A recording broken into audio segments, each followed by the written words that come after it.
Hello friends, good evening to all of you. Friends, इस video में हम solve करने वाले हैं एसएससी जीडी 2021 का जो पेपर हुए थे उनका एक सेट लिया है। उसमें से मैथ्स का सॉल्यूशन करेंगे हम।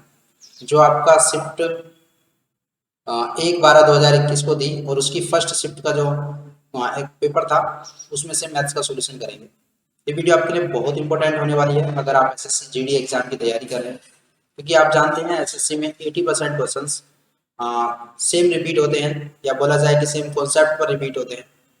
कुछ क्वेश्चंस तो सीधा डिक्टो भी रिपीट हो जाते हैं, यानी 10 से 15% क्वेश्चन बिल्कुल पिछले प्रीवियस ईयर क्वेश्चन से रिपीट होते हैं, यानी सेम डिजिट भी चेंज नहीं होता। तो ये वीडियो आपके लिए बहुत इंपॉर्टेंट होने वाली है। इससे आपको पता चलेगा कि आपको क्या बेस्ट मेथड यूज करना चाहिए एग्जाम रूम में बैठकर किसी भी क्वेश्चन को सोल्व करने का। वीडियो स्टार्ट करने से पहले मैं अपने बारे में बता देता हूँ। मेरा नाम है सत्येंद्र कुमार और मैंने एसएससी सीजीएल 2021 का टीयर 2 क्वालिफाई किया है और 2020 का टीयर 3 क्वालिफाई किया। तो अभी उनके रिजल्ट आने बाकी हैं।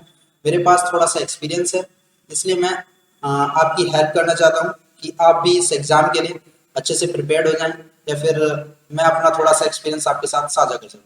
तो आप इस वीडियो सीरीज को अगर पसंद करते हैं तो इसको लाइक कीजिए और फ्रेंड के साथ शेयर कीजिए। सबसे पहला कि आप इस वीडियो को कंप्लीट देखा करो। आपको अगर वीडियो बना रहा हूँ तो देखिए, मैं भी थोड़ी सी मेहनत कर रहा हूँ, आप भी थोड़ी मेहनत कीजिए, और दोनों अगर आप देखेंगे वीडियो तो पक्का मैं कहता हूँ कि इस वीडियो को देखने के बाद आप कोई ना कोई एक ऐसा नया टाइप सीख कर जाएंगे यहाँ से जो आपको पहले नहीं आता था। मैं पक्का कह सकता हूँ कि आप कुछ ना कुछ यहाँ से सीख के जाएंगे। तो इस वीडियो को शुरू से लास्ट तक देखना। मैं बीच में कोई बकवास नहीं करता, कोई टाइम वेस्ट नहीं करता, केवल पढ़ाई कराता हूँ या फिर मैथ्स के सॉल्यूशन कराता हूँ। तो चलिए करते हैं स्टार्ट वीडियो। सबसे पहला क्वेश्चन है आपका, इसको पढ़िए आप और सोल्व कीजिए। अगर नहीं होता है तो मैं कराता हूँ। आप मेरा सॉल्यूशन देख सकते हैं अगर आपसे नहीं होता है तो। सबसे पहले देखिए, क्वेश्चन है, आरंभ में रेखा इस दर से कार्य करती है कि वह एक कार्य को 24 घंटे में पूरा कर सकती है, लेकिन वह उस दर से केवल 8 घंटे तक ही कार्य करती है, और उसके बाद इस दर से कार्य करती है कि वह शेष कार्य को 9 घंटे में पूरा कर सकती है।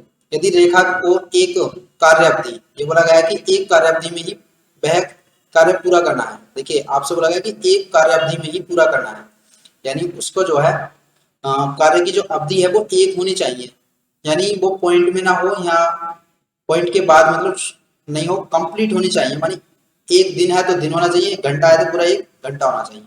इसका मीनिंग ये है एक कार्य अवधि में तो में ही वह कार्य पूरा करना है। तो उस कार्य को पूरा करने में उसे कुल कितना समय लगेगा, यानी कितने घंटे लगेंगे, ये बताना। चलिए करते हैं। कितना आसान क्वेश्चन है, पर ट्रिकी क्वेश्चन है, थोड़ा सा आपको समझ नहीं आएगा। देखिए, बोला गया है कि 24 घंटे में काम कर लेती है, पर वो 8 घंटे तक ही काम करती है, यानी वो 16 घंटे तो देखिए जो काम करने वाली थी 16 घंटे का काम, वो अब 9 घंटे में ही कर ले रही है। ठीक है। अभी आपको पता होगा कि अगर ये किसी कार्य को करने का काम रेशियो है, वो बोला है कि वह शेष कार्य को 9 घंटे में कर लेती है, यानी 16 घंटे का जो कार्य था वो करना है, 9 घंटे में कर लेती है। तो ये तो इनके समय का रेशियो है। अगर बात इनकी इफिशियंसी की करेंगे तो अपोजिट हो जाएगी, आप अच्छे से जानते हैं। तो अगर बोला जाए तो पहले जो कार्य करती थी वो 9 यूनिट काम करती थी 1 घंटे में, जबकि अब जो काम कर रही है तो वो 16 यूनिट काम कर रही है 1 घंटे में। ये इफिशियंसी आ गई है। तो बताइए, अगर पहले 9 यूनिट के हिसाब से वो काम करती थी तो टोटल वर्क कितना था, 24 घंटे में काम कर रही थी और 9 यूनिट उसकी इफिशियंसी थी, तो ये टोटल वर्क हो जाएगा। ये टोटल वर्क है। अब उसको कराना है इस नई वाली इफिशियंसी से। किससे? नई वाली इफिशियंसी से। तो पूरे कार्यावधि को करना चाहती, पूरे कार्यावधि में करना चाहती है वो नई इफिशियंसी से, तो कितने समय में कंप्लीट करेगी? जैसे करेंगे 8 दूनी 16 और 8 तिया 24, ये हो जाएगा 9 तिया 27 बटे 2। आप इसको भाग करेंगे, देखिए कितना आएगा, 2 का ना 2 और 2 तिया 6, 13.5। पर आपसे बुलाया गया है कि एक कंप्लीट कार्यावधि में वो कंप्लीट करती है, तो एक कंप्लीट कार्यावधि कितना हो जाएगा, 14 दिन। 14वें दिन उसको काम कंप्लीट हो जाएगा। तो चलिए आगे चलते हैं। आई होप आपको समझ आया होगा। अगला क्वेश्चन करते हैं। क्वेश्चन है आपका क्वेश्चन नंबर 2, एक वस्तु को इतने में बेचने पर एक व्यक्ति को 15% की हानि होती है, 9.5% का लाभ प्राप्त करने के लिए उसे इस वस्तु को कितने मूल्य पर बेचना चाहिए? सिंपल क्वेश्चन है, और बोला जाए तो प्रॉफिट एंड लॉस का है। तो देखिए, अगर वो बेचती है 210.8 रुपये, तो उसको कितने परसेंट की हानि होती है? 15%। आप मान लीजिए 100 रुपए की कोई वस्तु थी, आप ऐसे भी कर सकते हैं या फिर आप फ्रैक्शन से भी कर सकते हैं, दोनों का मीनिंग एक ही होता है सेम। तो आप 100 मानकर भी कर सकते हैं। अगर 100 रुपए थी उसकी कॉस्ट प्राइस, तो 15 की हानि होने के बाद कितने की बेची होगी उसने? 85। तो इतने रुपए में बेच रही है, यानी 85 के बराबर कितना हो जाएगा? ये हो जाएगा 210.880। और आपसे लाभ चाहता है कितना? 109.5% का। तो आपको कितने परसेंट की वैल्यू निकालनी है? 109.5%। ठीक है। ऐसे बोला जाए तो कि 15% की हानि हो गई थी, तो मतलब 85% बचा था ना। 85% तो विक्रय मूल्य था, 85% की वैल्यू ये है। तो आपसे 109.5% की वैल्यू पूछा। सिंपल, आराम से करेंगे इसको। देखिए परसेंटेज से ये परसेंटेज कट जाएगा। आप या तो 100 मान सकते हैं, या फिर मैंने कॉस्ट प्राइस 100 मान के सीधा परसेंटेज में किया। 15% की हानि हुई तो 85% उसका विक्रय मूल्य हो जाएगा। और आपसे पूछा 109.5% की वैल्यू। सिंपल है। अब करना है, देखो इसको। अब इसको करेंगे आप कैसे करेंगे? ये 17 पंजे 85, और इसको भाग करेंगे आप 17 से। 17 गुना 17, और यहाँ से हो जाएगा 40। तो 17 दूनी 34, 17 चौका 68, तो ये हो जाएगा 12.4। और इसको 5 से आप डिवाइड करेंगे तो कितना हो जाएगा? 5 दूनी 10, 5 गुना 5, 5 गुना 45। ये हो गया आपका 12.4। मल्टीप्लाई करनी है आपको 21.9 से। देखिए अगर आपको दिख रहा हो तो ठीक है, अदरवाइज मैं हटा देता हूँ। हाँ, अब आपको इसकी मल्टीप्लाई करनी है। आप देखेंगे यहाँ से यूनिट डिजिट की मल्टीप्लाई करेंगे, 9 चौक 36, यानी 6 यूनिट आना है। तो देखिए दशमलव के बाद 2 नंबर डिजिट तो आए हैं, और 6 एक ही क्वेश्चन में है, तो एक ही ऑप्शन में है, तो आपका राइट आंसर हो जाएगा ऑप्शन नंबर 2। तो गुणा करने की भी जरूरत नहीं है आपको, यूनिट का इस्तेमाल कीजिए। अगर यूनिट का भी इस्तेमाल नहीं होता है तो डिजिटल सम का इस्तेमाल कीजिए। मैं कहीं ना कहीं एक क्वेश्चन में आपको करके दिखाऊंगा डिजिटल सम का यूज कैसे। आपको गुणा भी करने की जरूरत नहीं है। एक व्यक्ति ने स्कूटर में 245 की दूरी 245 किलोमीटर की दूरी 7 घंटे में तय की। कितने में? 245 किलोमीटर की दूरी 7 घंटे में तय की। यदि वह इलेक्ट्रिक साइकिल को स्कूटर की चाल की 3/7 से चलाता है, तो 4 घंटे में कितनी दूरी तय करेगा? तो स्कूटर की चाल कितनी हो जाएगी? देखिए दूरी बटे समय, ये हो जाएगी। अब इसका बोल रहा है कि 3/7 की चाल से। अब जो स्कूटर की चाल थी उसका 3/7 कर दिया। अब ये चाल हो गई। अब इस चाल से 4 घंटे चलेगा। तो आप जानते हैं 4 गुना समय क्या आता है? दूरी के बराबर आता है। तो कितनी दूरी चलेगा? ये दूरी चलेगा टोटल। अब इसको कैलकुलेट करो और आंसर हो जाएगा। तो कितनी हो जाएगी? यहाँ से आप इसको भाग करेंगे 7 दूनी 7 की 21, और 7 पंजे 35। ये 7 पंजे 35, और 5 से मल्टीप्लाई करेंगे, 5 चौक 20 दिया 60। कितने किलोमीटर चल जाएगी? 60 किलोमीटर। ओके, तो 4 घंटे में कितने 4 घंटे में कितने किलोमीटर चलेगी? 60 किलोमीटर। नेक्स्ट क्वेश्चन है आपका क्वेश्चन नंबर 4। एक ट्रेन किसी कार की तुलना में 50% तेज चल सकती है। दोनों एक ही समय पर स्थान ए से रवाना होते हैं, और 81 किलोमीटर दूर स्थान बी पर एक ही समय पर पहुंचते हैं। यानी ए भी यहाँ से चलता है, और ट्रेन भी यहाँ से चलती है, और कार भी। दोनों 81 किलोमीटर दूर जाकर सेम ही समय पर मिलते हैं। पर बोला है हालांकि ट्रेन के स्टेशन पर ठहरने का समय 12 मिनट लगा, लगभग 12 मिनट। यानी कहीं ना कहीं ट्रेन जो है वो रास्ते में रुक गई थी, स्टेशन पर एक पर रुक गई थी। तो वहां पर कितने मिनट लग गए? उसको 12 मिनट लग गए।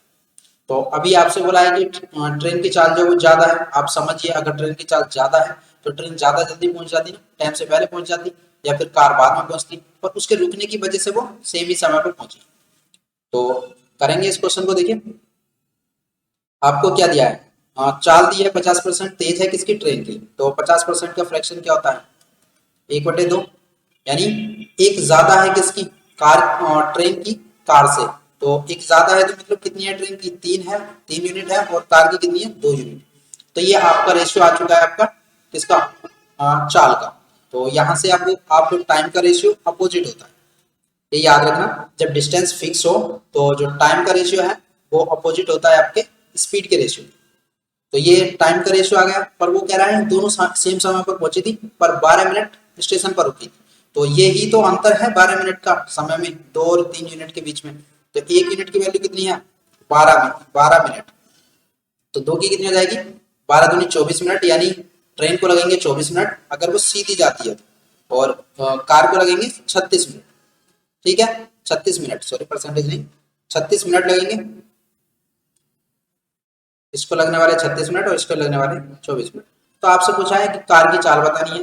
देखिए 81 किलोमीटर की दूरी थी उनको जाना था, और वो 36 मिनट में पहुंच गए। तो 36 मिनट को भी मैं घंटे में बदल देता हूँ, 60 से डिवाइड करूँगा, सीधा ऊपर मल्टीप्लाई कर देता हूँ। तो अब इसको सिंपली सोल्व करना है, कितनी बार हो जाएगा ये 6 से 6 बार, और यहाँ 6 से इसको डिवाइड करेंगे, 6 का ना 6, ये 6 से नहीं हो पाएगा, 3 से करते हैं, 3 दूनी 6, और ये हो जाएगा 3 दूनी 6, 3 सत्ते 21, और यहाँ पर आप 2 से इस 10 को काटेंगे, 10 टाइम कटा था ना, 5 बार हो जाएगा, तो कितना हो जाएगा 27 पंजे, 27 पंजे आपका आंसर हो जाएगा 135। ठीक है, तो राइट आंसर आपका आ गया है। इस तरह से इस क्वेश्चन को करना है, यानी कोई भी ट्रेन या फिर कोई कुछ भी बोल देगा कि वो सेम समय पर पहुंचती है, पर जो टाइम का डिफरेंस आता है वो आप जानते हैं कि बीच में रुक जाने की वजह से आया है, तो उसी में आप चाल का रेशियो बनाएंगे, और चाल में फिर समय का रेशियो, और समय के रेशियो से इस तरह से आप समय निकाल लेंगे कि एक कितने समय में पहुंचता है रियल में, या बोला जाए तो ट्रेन कितने समय में पहुंचती है और कार कितने समय। अगर आपसे पूछा जाता कि ट्रेन की चाल बताइए तो कितने आराम से आप निकाल लेते। देखिए 81 किलोमीटर दूरी है कुल, उसको ट्रेन को लग रहे हैं 24 मिनट, और आपको घंटे में बताना है ना, तो इसको 60 से डिवाइड करते, ये आपका आंसर हो जाता। ठीक है, ऊपर ये ऊपर चला जाता 60 और मल्टीप्लाई में हो जाता, फिर ये भी आ जाती ट्रेन की भी, तो किसी की भी निकालनी हो आराम से निकाल लेंगे। आई होप आपको अच्छे से समझ आ गया होगा। अब आगे क्वेश्चन नंबर 5 करते हैं। पिछले वर्ष एक्स और वाई की आय का अनुपात वो 4:5 था। पिछले वर्ष से इस वर्ष उनकी अपनी आय के अनुपात क्रम से इतने। देखिए जो पिछले वर्ष थी उससे उनके नेक्स्ट ईयर यानी जो अब वाला साल है उसमें जो अनुपात है वो 3:4 है और 2:3 है। यानी अगर पहले 3 थी किसकी, एक्स की, तो अब 4 हो गई है, और पहले 2 थी वाई की, तो अब जो 3 हो गई। तो ये आपके रेशियो, तो ये तो एक साल पहले का रेशियो है 4:5 किसका है, ये तो एक साल पहले का है। अभी ये बड़ी जो है वो बड़ी है 3:4 के, यानी पहले 3 थी तो अब 4 हो गई, और ये हो गई है 2:3 के अनुपात, पहले 2 थी तो अब 3 हो गई। तो आपको क्या करना होता है, देखिए इस रेशियो को ऐसा बना लीजिए जिससे कि ये 3 से डिवाइड हो जाए और ये 2 से भी डिवाइड हो जाए, तभी आपको ज्यादा पॉइंटों में कैलकुलेशन करनी नहीं पड़ेगी, वरना तो पॉइंटों में आप हिलक सकते हैं। तो मैं इसमें जो रेशियो है इसमें 3 और 2 के एलसीएम से मल्टीप्लाई कर देता हूँ, जिससे कि काटने में आसानी होगी। ये हो जाएगा 6 चौक 24 और 6 पंजे 30। यानी अब आपको समझ आ गया होगा कि पहले वर्ष अगर 24 थी और ए की एक्स की 24 थी और वाई की कितनी थी 30 थी, तो ये बड़ी कैसे है, पहले 3 थी तो अब 4 हो गई है, तो 3 की वैल्यू कितनी है 24, तो 3 अट्ठे 24 यानी 8 टाइम है, तो नेक्स्ट ईयर में कितनी हो गई है 8 टाइम 8 चौक 32, तो एक्स की जो है वो 32 यूनिट हो गई है आय। और आप वाई की बात करेंगे तो पहले 2 थी, यानी 2 किसके बराबर है 30 के, तो आपको बतानी है किसकी वैल्यू 3 की, तो 2 30 के बराबर है, तो 1 की वैल्यू कितनी हो जाएगी 15, और यहाँ से 15 की मल्टीप्लाई आप 3 से करेंगे 15 या 45। तो जो अब नया वाला साल है उसमें जो एक्स और वाई की आय है वो इतनी है, ये बोला है क्योंकि वर्तमान आय का योग जो है टोटल वो इतना है। तो एक्स की वर्तमान आय बताए तो योग कितना हो जाएगा 5 को 7 4 3 7, 77 की वैल्यू कितने के बराबर है 15400। एक यूनिट की वैल्यू कितनी है यहाँ से, ये 200 के बराबर हो जाएगा। देखिए सब काम यूनिट में ही करना है क्योंकि कंपटीशन है, आपको यूनिट पर ही ध्यान देना है, रेशियो बहुत ज्यादा इंपॉर्टेंट है, तो इसको आप जरूर समझना। तो एक यूनिट की वैल्यू 200 हो गई यहाँ से, तो एक्स की आय बतानी है, तो एक्स की आय कितनी है वर्तमान में 32 है, 32 की 2 से मल्टीप्लाई करेंगे कितना आ जाएगा 64, तो 64 ये 32 यूनिट की वैल्यू बतानी है, तो आप 32 की मल्टीप्लाई 2 से करेंगे, 200 से करेंगे तो कितना आ जाएगा 6400। तो राइट आंसर हो जाएगा आपका ऑप्शन नंबर 4। चलिए अब क्वेश्चन नंबर 6। हरि ने 2 वस्तुएं ए और बी कुल मिलाकर इतने रुपए में खरीदी। उसने ए को 20% की हानि पर और बी को 15% के लाभ पर बेचा। ठीक है, बी का विक्रय मूल्य और ए के विक्रय मूल्य के 2 गुने से 75 कम था, तो ए का क्रय मूल्य क्या कितना था ये बता, ए का क्रय मूल्य कितना था ये बता। तो देखिए आप जानते हैं इसको क्वेश्चन को करने का एक तो बेसिक तरीका होगा जिससे आप जानेंगे वो तरफ से, मैं बता देता हूँ बेसिक तरीका भी। ए प्लस बी जो क्रय मूल्य है वो दोनों का योग है वो कितना है, ये है 1250। तो अब सोचिए ए का क्रय मूल्य मान लीजिए मैंने ए ही मान लिया, बी का बी ही मान लिया, तो ए पर हानि हो गई है कितने की 20% की, तो 20% का फ्रैक्शन होता है 1/5, तो एक की हानि हो गई है कितने पर 5 पर, तो कितना हो गया बचा कितना है 4/5, तो ए का 4/5 हो जाएगा उसका क्या विक्रय मूल्य, और प्लस में बी पर हुई है 15% की हानि, 15% का फ्रैक्शन होता है 3/20, तो 3 का लाभ हो गया है बी को, तो कितना हो जाएगा उसका 23/20। तो ये विक्रय मूल्य हो गए हैं। इन दोनों का जो अंतर है वो कह रहा है ए के विक्रय मूल्य के 2 गुने से 75 कम था। तो ए का आप दुगना करेंगे, ए के विक्रय मूल्य का क्या करेंगे दुगना, यानी इसको 8 बना देंगे आप सीधा। अब इनका जो डिफरेंस है यानी कम है वो कितना है 75 कम। तो ये इक्वेशन 1 बन गई है, इक्वेशन नंबर 2 बन गई है। इन दोनों को सोल्व कीजिए, आंसर आ जाएगा आपका। हो सकता है आधा घंटा लग जाए और हो सकता है 10 मिनट में हो जाए, और आप ज्यादा फास्ट कैलकुलेशन करते हैं तो आप 2 मिनट में भी कर लेंगे, डोंट वरी। पर आपके लिए एक जो मेथड यूज करना चाहिए वो ये है कि ऐसे क्वेश्चन में आप ऑप्शन का यूज करें। क्यों आप देरी कर रहे हैं और क्यों आप इसमें ही लग रहे हैं, ऑप्शन का यूज कीजिए सीधा। आपसे बोला गया है कि ए और बी कुल मिलाकर कितने रुपए में खरीदा है ए और बी को, पर लास्ट में बोला है कि तो ए का क्रय मूल्य बताना है। अगर ए का क्रय मूल्य मान लीजिए ऑप्शन से आप 550 मानते हैं, क्या मानते हैं 550 मानते हैं, तो ए का तो हो गया क्रय मूल्य 550, और बी का कितना हो जाएगा, यहाँ से निकालो बताओ कितना हो जाएगा 700। तो बी का क्रय मूल्य है 700। अब ए को 20% की हानि होती है, ए को 20% की हानि होती है, तो 20% आप इससे कम करेंगे तो कितना हो जाएगा 4/5 करेंगे इसका सीधा, तो 440 आने वाला है ए का विक्रय मूल्य। और बी को क्या हो रहा है 15% की लाभ हो रहा है, तो इसका क्या करेंगे आप 23/20। यही तो बोला था मैंने, फ्रैक्शन होता है 15% का 3/20, तो हो जाएगा 23/20। 3 का लाभ हो गया 20 पर, तो यहाँ से करेंगे आप सीधा 20 से 5 बार खत्म, 20 पंजे 100, और यहाँ से आप इसको कैलकुलेट करेंगे तो कितना हो जाएगा, ये हो जाएगा 7 21 का 1, 2 7 14 2 16, और 5 से मल्टीप्लाई करेंगे, 5 के 5, 5 30 को 0 हाथ लगाते हैं, 5 5 3 8, यानी 805 रुपये। तो आपका ए का विक्रय मूल्य ये आ गया है, बी का विक्रय मूल्य ये आ गया। तो आपको देखना है क्या ये दुगना करने पे 75 अधिक हो जा रहा है ए का, तो देखते हैं। ये हो गया 880 और ये 805, ठीक है। तो आ रहा है ना अंतर कितना 75। अब ये मत बोलना कि आपने तो आंसर देखा था आपने सोल्व किया होगा तो ये हो गया, अरे ऐसा होता है, मैंने सोल्व किया था या आपने सोल्व किया था ये डजंट मैटर, पर ये जरूर होता है कि ऐसे क्वेश्चन में अगर हमको आंसर 1 सेकंड के अंदर मिल जाता है या जल्दी से जल्दी मिल जाता है तो ही अच्छा। तो आपका आंसर एक ऑप्शन हो जाएगा, ऑप्शन नंबर 1। और ऐसे क्वेश्चन में आंसर जो होता है ऑप्शन 1 या 2 ही होता है, ज्यादा नीचे नहीं देता। तो आप ट्राई करेंगे, कोशिश करेंगे तो हो सकता है उस इक्वेशन को सोल्व करने से पहले सोल्व हो जाए। अदरवाइज आप छोड़ दीजिए, दोबारा में आइए, टाइम बचता तो करिए, अदरवाइज नहीं करना, ठीक है। चलिए आगे चलते हैं। क्वेश्चन नंबर आपका 7, क्वेश्चन नंबर 7 दिया है आपको, 2 पाइप ए और बी एक भरे हुए टैंक को 10 मिनट और 15 मिनट में खाली कर सकते हैं। ए कर सकता है उसको खाली कितने मिनट में 10 मिनट में, और बी उसको खाली कर सकता है कितने मिनट में 15 मिनट में। खाली करने वाले हैं इसलिए मैं माइनस लगा रहा हूँ। और देखिए सी पाइप को अकेला जो है वो खाली टैंक को 12 मिनट में भर सकता है, ये भरने वाला है, ठीक है। जब वो टैंक पूरा भरा होता है तो ए और बी को 4 मिनट के लिए खोला जाता है, फिर उसके बाद केवल पाइप ए को बंद किया जाता है और सी को तुरंत बी के साथ खोल दिया जाता है। तब टैंक को पूरा भरने में कितना समय लगेगा ये बताना। तो आप जानते हैं इसका अगर आपको टोटल वर्क मानना है तो टोटल वर्क क्या होता है, जो भी डेज ले रहे हैं वो उसका एलसीएम हम मान लेते हैं। तो एलसीएम इनका हो जाएगा 60, तो आपने 60 मान लिया कि उनका टोटल वर्क है, या बोला जाए तो टोटल टैंक में पानी भरा हुआ है, तो 60 यूनिट है। तो एक घंटा 1 मिनट में कितना भर रहा है, तो ये भर रहा है 6, और ये कितना भर रहा है 4, 15 से भाग कर दे, 12 से ये कितना 12 पंजे 60, ये 5 यूनिट। ये खाली कर रहा है 6 और ये 4 खाली कर रहा है, और ये जो भर रहा है वो 5 भर, 1 मिनट में इतना भर। तो आपसे पूछा है कि ए और बी को 4 मिनट के लिए खोल दिया जाता है, भरा हुआ था यानी 60 लीटर उसमें पूरा भरा हुआ था और वो 4 मिनट के लिए खोला। तो ए और बी एक साथ कितना निकाल रहे हैं 10, और 10 4 मिनट के लिए खोलेंगे तो आप जानते हैं 10 की गुणा आप 4 से करेंगे कितना आ जाएगा 40 यूनिट, यानी 40 यूनिट खाली कर देंगे। कितना रह जाएगा उसके अंदर, केवल 20 यूनिट रह जाएगा। तो अब फिर से उसको भरना है, तो कितना और भरना है, देखिए 20 यूनिट तो है ही उसके अंदर, अब आपको भरना है 40 यूनिट पानी उसमें भरना है टैंक में। तो आप किस किस का यूज करेंगे, वो बोला है कि ए को बंद कर दिया जाता है, ये तो बंद हो गया, बी चालू किया जाता है, और बी तो पहले से चालू रहता है और सी को चालू कर दिया जाता है।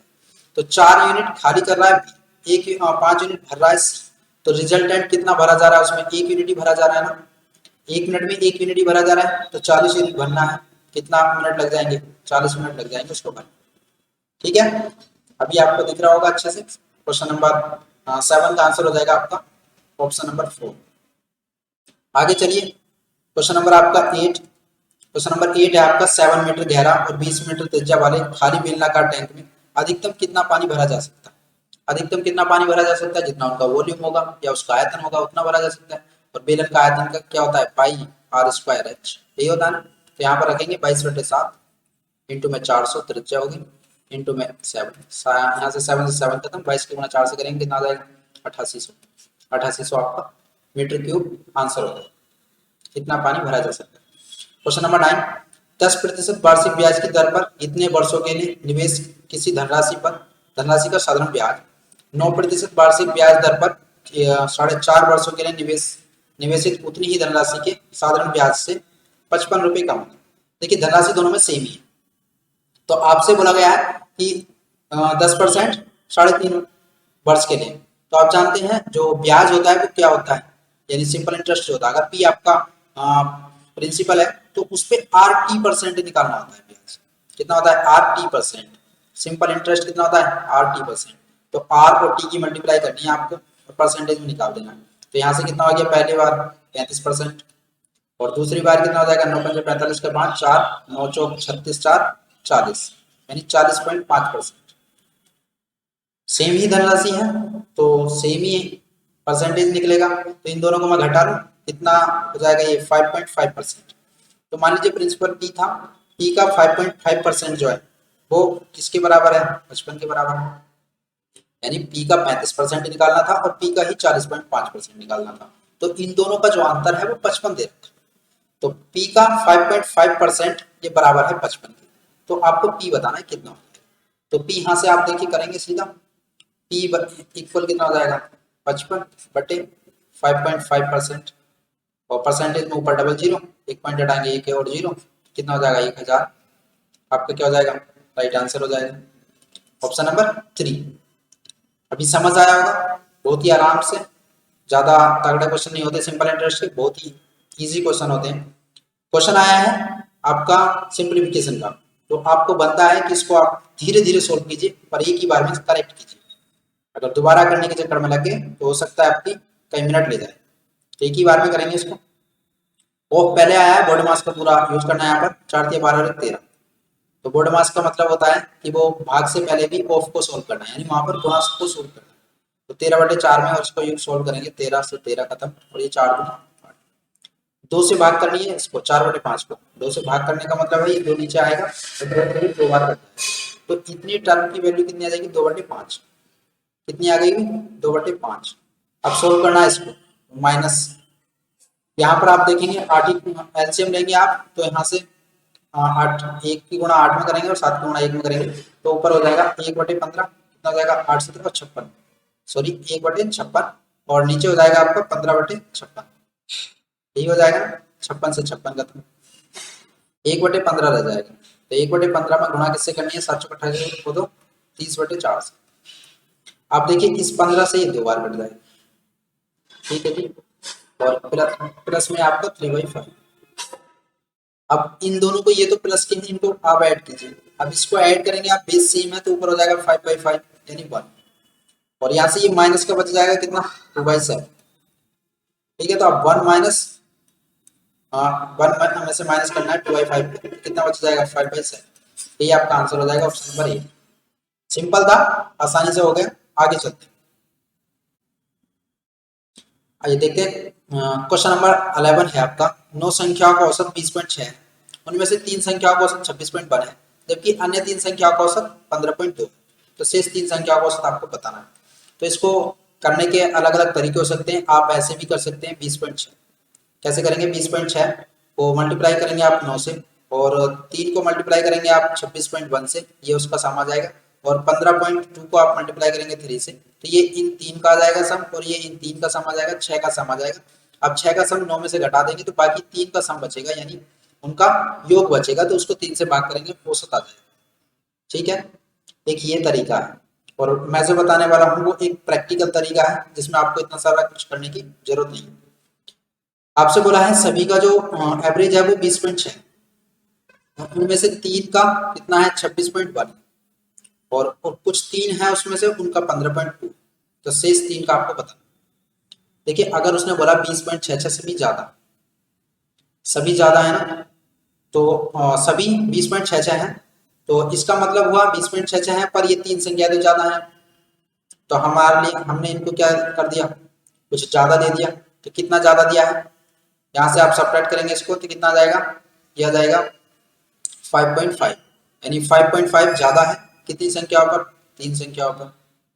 ठीक है, जबकि हमने यहाँ पर इनका समझा 5.3 है, इनको हमने दिया है तो इसको माइनस करेंगे, और इन पर 5.2 है और 15.2 है ये, तो इन पर कम है औसत से भी, तो हमने यहाँ से बचा लिया था, ताकि हम यहाँ पर कुछ, इनको हमने एक्स्ट्रा दे दिया और यहाँ से कुछ बचा लिया, ताकि हम इनके अंदर कुछ चेंज कर सकें, यानी इनका औसत कम या ज्यादा कर सकें। तो यहाँ से बचाया कितना है हमने, यहाँ से बचाया है 5.4, कितनी संख्याओं पर, 3 संख्याओं पर, 1 से 5.4 बचा दिया। तो ये हमारे पास है एक्स्ट्रा, और ये हमने इनको दे दिया था 3 को एक्स्ट्रा। तो अब इन दोनों का डिफरेंस कीजिए, ये कितनी आसानी से हो जाएगा। देखिए 3 तो यहाँ पर कॉमन है, तो 3 आप कॉमन ले लेंगे तो ये हो जाएगा 5.4 और माइनस 5.5, तो यहाँ से क्या आ जाएगा, माइनस का 0.3, माइनस का 0.3, यानी 0.3। अभी क्या करना है हमें जो बाकी 3 थी उनके औसत में से हमको क्या करना है, कम कर लेना। तो 3 कम करना है सभी से, तो 3 ही संख्या है, तो कितना कम करना होगा, 0.1, यानी उनका जो औसत था 20.6, जब हमने माना है सभी का 20.6, तो उनमें से अब 1 कम करना है, 1 कम करेंगे तो कितना हो जाएगा, 20.6 में से 20.5। आंसर हो जाएगा आपका ऑप्शन नंबर 3। मैं आशा करता हूँ आपको समझ आ गया होगा अच्छे से। तो जितनी भी संख्याएं होती हैं, जितना एक्स्ट्रा होता है हमारे पास बच जाता है, उसको हम उससे ही मल्टीप्लाई कर देते हैं, और जितना हम उसमें एक्स्ट्रा खर्च कर देते हैं उसको हम जितनी संख्याओं में करते हैं उससे मल्टीप्लाई कर देते हैं। फिर उसके बाद जो प्लस या माइनस में जो भी बचता है, अगर प्लस में बचता है तो जो शेष संख्या है उनमें जुड़ जाता, और माइनस में बच रहा है तो उनमें से घट जाएगा। तो आपको समझ आ गया होगा अच्छे से। आगे चलते हैं, क्वेश्चन नंबर आपका 12 है, 273, 312 और 351 का महत्तम समवर्तक x है, तो x का मान बताओ। महत्तम समवर्तक निकालने के लिए x का मान बताना है किसके बीच में होगा। तो महत्तम समवर्तक अगर आप निकालना चाहते हैं किन्हीं भी 2 संख्याओं को या 3 संख्याओं को, तो उनका अंतर जो होता है वो हमेशा महत्तम समवर्तक या उसका फैक्टर होता है। क्या होता है, उसका मल्टीपल होता है। क्या होता है, उसका मल्टीपल। तो इनके बीच का डिफरेंस आप निकालिए कितना आएगा, अंतर करेंगे। आपको अंतर करना चाहिए सबसे छोटी संख्याओं के बीच का, यानी 2 जिनके बीच का गैप सबसे कम है, उनका आपको अंतर निकालना चाहिए। आप अंतर करेंगे, यहाँ से 11 में से 2 गया तो 9, और 4 में यहाँ 4 में से गया तो 3, 39 आ रहा है। देखिए इनके बीच का और देख लीजिए, जिससे कि आप एग्जैक्ट पहुंच जाए। तो इनके बीच का करेंगे आप, 12 में से 3 गए तो 9, और यहाँ से 10 में से 7 गए तो 3। देखिए यहाँ भी 39 आ रहा है, यहाँ भी 39 आ रहा है, तो ये तो बात पक्की हो गई कि अब HCF जो आपको 39 ही आ रहा है। मान लीजिए अगर यहाँ पर 13 आता और यहाँ पर 39 आता, तो आपका जो HCF होता ना वो 13, ठीक है, या फिर 13 का कोई फैक्टर नहीं हो सकता, तो 13 पक्का होता। ठीक है, अगर ऐसा होता कि 8 यहाँ से डिफरेंस आता और यहाँ से 16 आता, तो हो सकता है आपका जो HCF है वो 8 भी हो सकता है, 16 भी हो सकता है। ठीक है, पक्का 8 ही होगा मेरे हिसाब से, पर किसी कंडीशन में अगर आपको 8 नहीं दिया गया है तो हो सकता है वो कुछ और पूछना चाहता है, पर जब 8 और 16 आता है तो उनका जो वो है HCF 8 होता है। तो आपको देखना होता है क्योंकि ये 8 भी फैक्टर है 16 का, तो छोटा वाला फैक्टर जो होता है वही आंसर होता है आपका HCF। तो यहाँ से 39 HCF आ गया, किसके बीच में जाएगा, 35 और 40 के। आगे चलते हैं, क्वेश्चन दिया गया है, दिए गए भिन्न प्रतिशत को निम्नतम पद के अनुपात में व्यक्त करना है। भिन्न प्रतिशत है तो अपने बता देते हैं क्या करेंगे, 100 से डिवाइड कर देंगे, 25 या 75, 25 का 100, तो कितना हो जाएगा, 3:8। आंसर हो गया आपका ऑप्शन नंबर 3। क्वेश्चन नंबर 14, सर्दी के मौसम में एक दुकानदार ने स्वेटर का मूल्य इतने रुपए में से घटाकर इतने रुपए कर दिया, उसके द्वारा दी गई छूट कितनी है।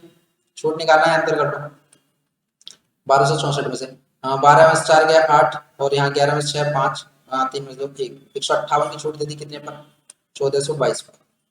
कितने की छूट दिया, 1422 की। तो मल्टीप्लाई में 100 करेंगे, परसेंटेज में आंसर आ जाएगा।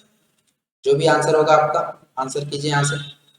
आप इसको पहले देखिए 2 से डिवाइड कीजिए, 2 सत्ते 14 और 2 सत्ते 14, यहाँ से 2 9 18, दो सत्ते 14, दो एका 9 2।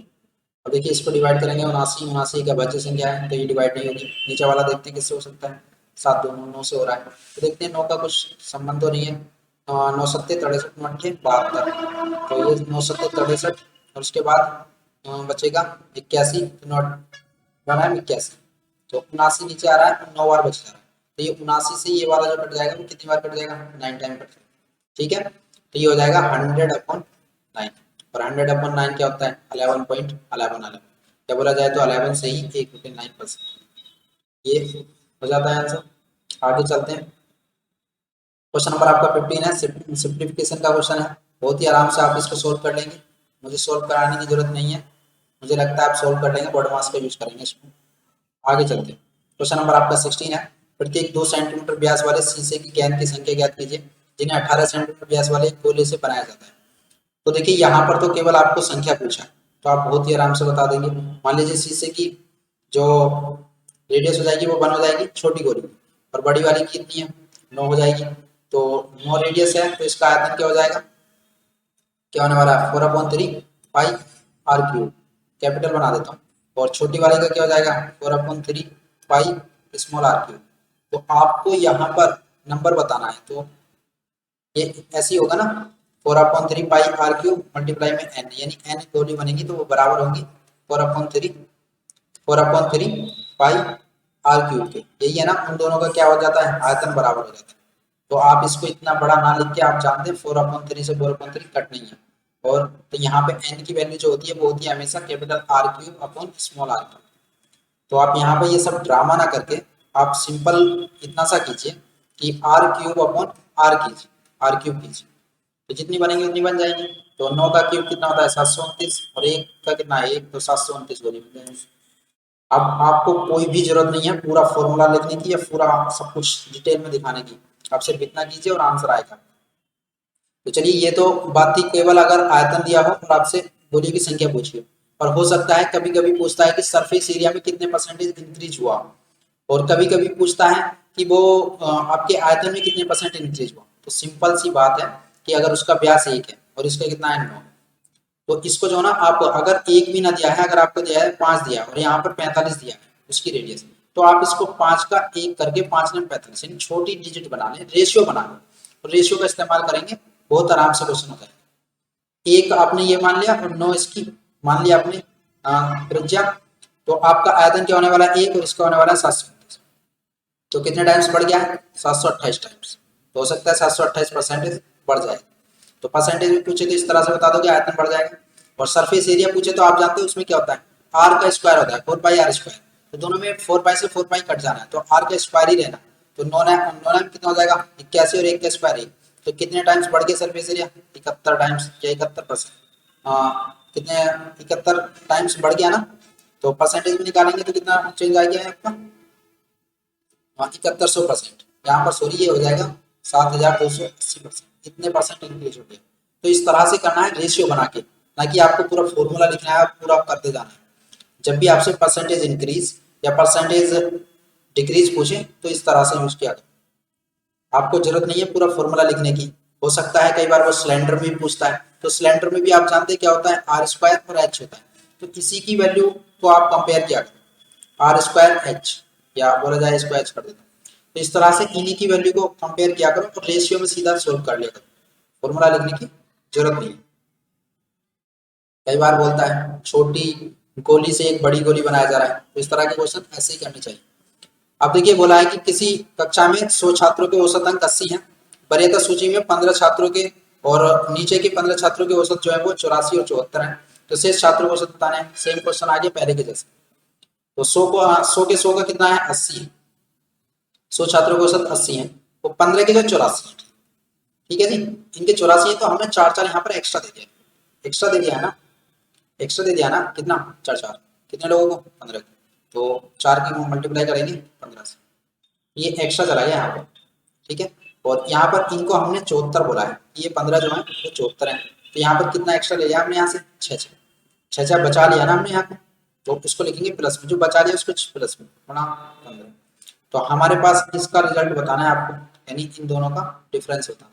तो 15 चौका 60 और 15 छक्का 90, तो 60 और 90 का कितना हो गया 30।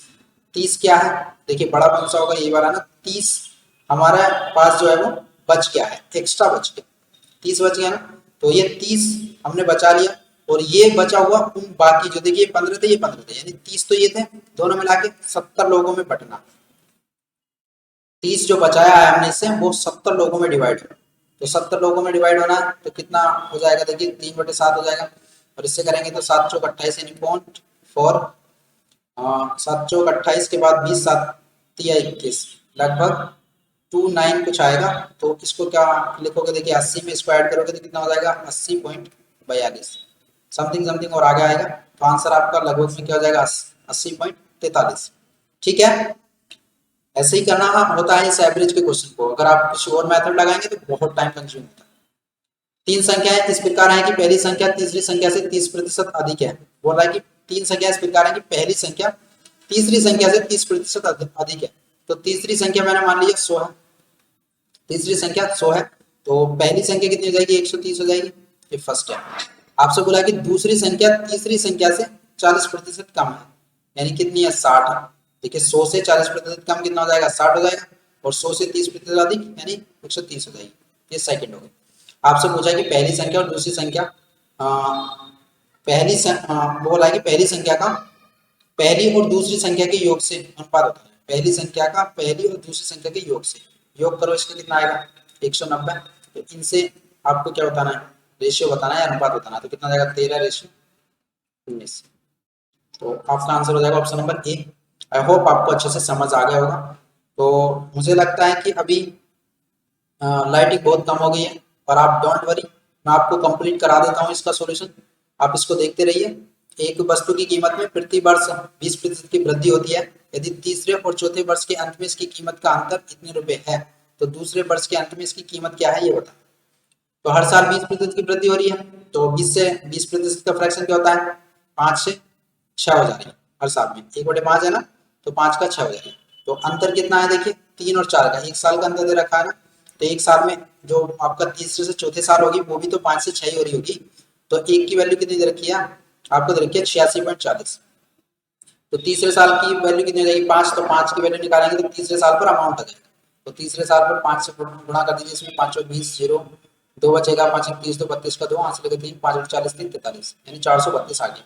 ये तीसरे साल पर है, और दूसरे साल के अंत में पूछ रहा है। तो देखिए फिर से वो 6 से 5 हुई होगी। तो ये तीसरे साल पर 6 है, तो आपको 5 की वैल्यू बतानी है। तो ये 6 सत्ते 42 और 6 दूनी 12, और 72 पंजे कितना हो जाएगा, 360। तो राइट आंसर हो जाएगा आपका ऑप्शन नंबर 4। क्वेश्चन नंबर आपका 20।